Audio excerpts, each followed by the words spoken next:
आता त्यावेळेस गाई करत होता, मग ह्या म्हशीकडे कसं वळाला नक्की, कोणी सांगितलं किंवा? ते काय झालं, आमचा एक वाड्याचा व्यापार होता चाऱ्याचा. आमचा बारका भाऊ करायचा ते व्यापार, गाडी आहे आपल्याकडे. हां हां मग आम्ही असं आजूबाजूला गोट्यांच्या वाढ टाकायचो, ऊस टाकायचो. हां तिथं म्हशी बघितल्यावर बरं वाटायचं बुवा. बर. मग ते आमच्या डोक्यात आलं बुवा करावं म्हशी. हां मग ते एक डेअरी कंडक्टर म्हणजे शिरूरच्या पाड्यात, त्यांच्या गोठ्यावर जायचो आम्ही वाढ टाकाय. त्यांची चर्चा झाली होता, ते आपल्याला म्हशी करावं वाटतात, भाकडा सांभाळायच्या. चालतोय म्हणले. मग आम्ही गाया विकल्या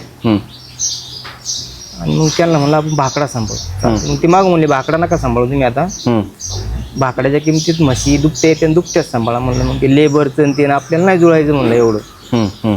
लेबरीवर देऊ आम्ही, काय अडचण नाही, करू लावू कॉन्टॅक्ट. त्यांचा म्हशीचा मोठा गोठा आहे त्यांचा. बर.